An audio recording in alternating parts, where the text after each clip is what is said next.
On November 7, 2022, 49-year-old Leticia McCormack and her two parents, 70-year-old Adella and 75-year-old Stanley Tom, were arrested on charges for the death of Leticia's 11-year-old daughter, Aarabella McCormack. Leticia was noted by many reports as being an ordained elder at the Rock Church in San Diego, something that the media would relentlessly latch onto. When power exists, it's bound to be abused. So it should come as no surprise, then, that churches were uncomfortably rife with people willing to do just that. Throughout history, the power afforded to ministers, clerics, and all other authorities in every religious institution has led to unaccountable instances of harm and suffering, which continues to this day. Just look at the Catholic Church. It was only in 2019 that Pope Francis abolished pontifical secrecy in cases of reporting sexual abuse. This isn't a story specifically about the Catholic Church, however. No, the Rock Church is evangelist, non-denominational, and most of all, a megachurch. With its large size of up to thousands of regular members, external accountability towards megachurch leadership becomes diluted and weak. No matter how good an organization's intentions are, there will always be someone ready to take advantage of it. And unfortunately, Aarabella McCormack is just the latest in a series of unfortunate events that have occurred at Rock Church. So, what led up to this tragedy? Let's find out. Part 1. Non-religious worship. The Rock Church was founded in 2000 by Pastor Miles McPherson, a former NFL football player. McPherson became a born-again Christian after overcoming a cocaine addiction in 1984. He would channel this newfound passion after receiving a career-ending knee injury into learning and embracing what he calls a blunt and non-religious style of worship. It's best demonstrated by the Rock Church's conduct, an informal atmosphere without traditional liturgy, pews, and stuffy programs. Everyone, even McPherson, dresses casually, a far cry from the rigidness of a typical Sunday wardrobe. Technology, such as streaming services, makes the church able to broadcast McPherson's programs to multiple different campuses, and live translations in Spanish would open the door for more accessibility of worship. One survey in 2011 showed nearly 45% of the churchgoers being non-white, vastly different from most other white-dominated megachurches. With a strong attitude for helping others and volunteering, McPherson has and continues to advocate for a universal love beyond differences, with altruism being displayed in acts such as sheltering people during the 2007 San Diego wildfires, or McPherson's own attempts at cultivating a progressive, friendly space for non-traditional marriages. Despite this, the Rock Church, with its nearly 20,000 attendees and numerous ministries, has not been able to completely maintain an ideal reputation. Part 2. Cover-ups. In 2010, Rock Church pastor August Hunter stood with his wife in front of an elevator. It was a normal workday for the two, both of them being employed by the church, with Hunter in particular being ordained to the church 8 years earlier, nearly a decade of service. However, what Hunter would see coming out of the open elevator door would cut his career at Rock Church short.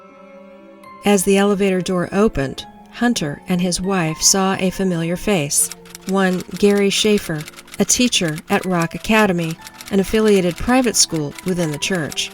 Except he wasn't alone. There was another person, a young girl. Hunter was startled, as was Schaefer. Hunter had seen Schaefer holding up the young girl, his left hand on the back of her shoulder, the right hand on her buttocks. Schaefer was molesting her. Hunter and his wife went immediately to the HR director at the time, Trina Myers. Hunter hoped that reporting the incident would do something, anything. However, despite Myers assuring him that action would be taken against Schaefer, he would notice in the days, weeks afterwards that Schaefer was still employed. What was the church doing? It wasn't as if they didn't know there was a problem. In fact, to the horror of it all, Myers knew about several other incidents of molestation committed by Schaefer. A year earlier, in 2009, 4 young girls had reported to have been molested in the dark during movie time, where the teacher, now understood to be Schaefer, had been inappropriately touching the girls on his lap every Friday. Eventually, only in February 2010 would anything be done to Schaefer, as he was terminated after yet another allegation sent to the school principal. As the talk of the incidents silenced afterwards, things seemed to settle down in the following years, with Hunter still working at the church. It wouldn't stay that way for long. With a resurgence of new information, the parents of the molested children filed a lawsuit against the Rock Church on January 14, 2013, for misconduct and inaction despite knowing of Schaefer's crimes. Having known Hunter had witnessed Schaefer back in the elevator those 3 years ago, and having known Myers was unaware of his actions at the time, the church proceeded to fire him in an attempt to stop him from testifying on the case. As a result, Hunter suffered a fatal blow to his livelihood and struggled to make ends meet. He would join in on the lawsuits against the church, which would only continue to pile up. A year later, yet another lawsuit was filed, this time outside of the academy by 6 women who were sexually assaulted and harassed by the director of a drug and alcohol recovery program associated with the church, David Powers. Feigning plausible deniability, the church would eventually reach settlements with all these lawsuits. However, not once throughout the process had they fully acknowledged complicities in letting these horrible acts take place. Tragically, this pattern of neglect would end up repeating itself almost a decade later. Part 3. Death. On Sunday, November 13, 2022, McPherson spoke in front of his usual congregation at Rock Church. However, this wasn't an ordinary service. How could it, when one of their own murdered their own daughter? She was a volunteer for law enforcement, background checked by law enforcement, background checked by Child Protective Services because she was a foster mother, then an adopted parent, her and her husband. And obviously, we did a background check. After all that, nothing revealed like anything like this would happen. Could happen, McPherson said to the audience before beginning service, once again, as usual.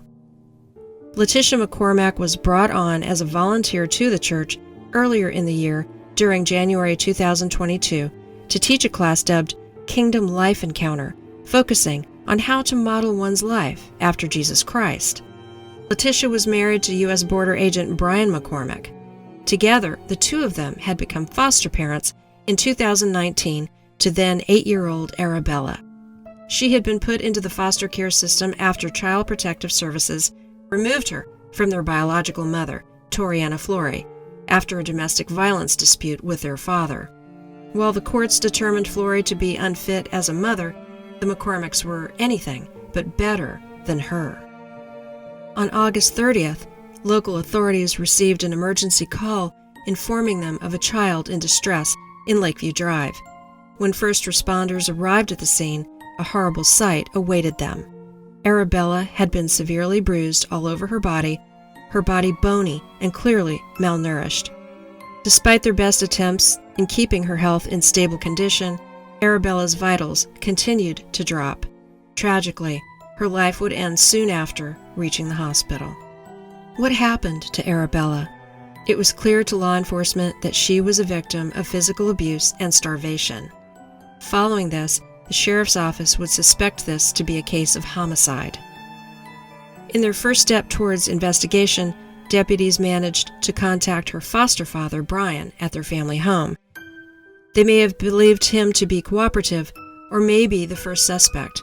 The Rock Church definitely didn't see anything wrong with him, but whatever sense of normalcy that Brian conveyed would be promptly shattered in a very traumatic way.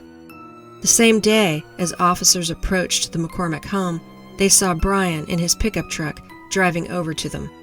Alarmingly, in his hand was a gun, but rather than begin firing at the officers, he would do something arguably more shocking.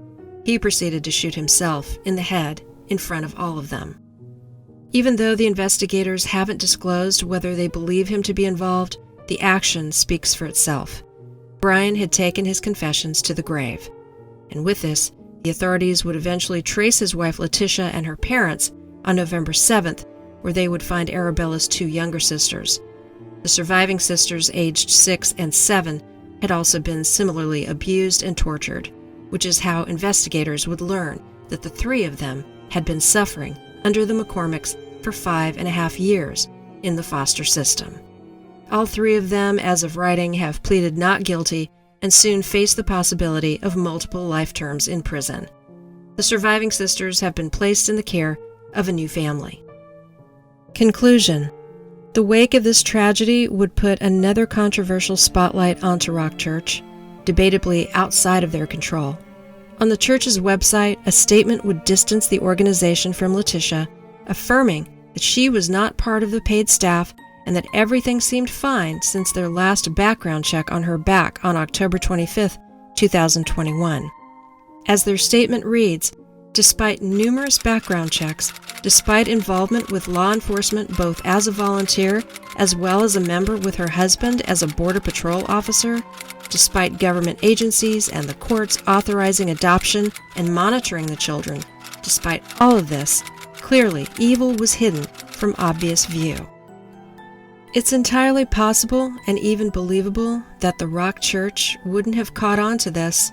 After all, they only associated with Leticia for up to 11 months in service. However, given the Rock Church's history with abuse allegations, it is yet one more challenge of many to Pastor McPherson's vision of unconditional love and worship. For those of wavering faith, how would it feel to know that devils have infiltrated your ranks to abuse and defile the children? Can you learn to love them despite their atrocities? Is it that same unwavering love that keeps the church from delivering justice to these criminals to take responsibility for them? How can systems like the church and foster care ever be reformed this way? Perhaps the Rock Church's words speak for themselves. It's shocking and frightening and a reminder that humans are inherently sinners, and sometimes that sinful drive can lead to extreme behavior. We must remain ever vigilant and must continue to seek God's love. We can only hope that Aarabella and her siblings can find that love for themselves in life today and the future afterwards. So there you have it. We hope that you keep the children in your thoughts and prayers. How do you feel about the Rock Church? Let us know in the comments below. If you appreciated this video, make sure to like and subscribe for more true crime coverage. Thanks for watching, and see you soon in the next video.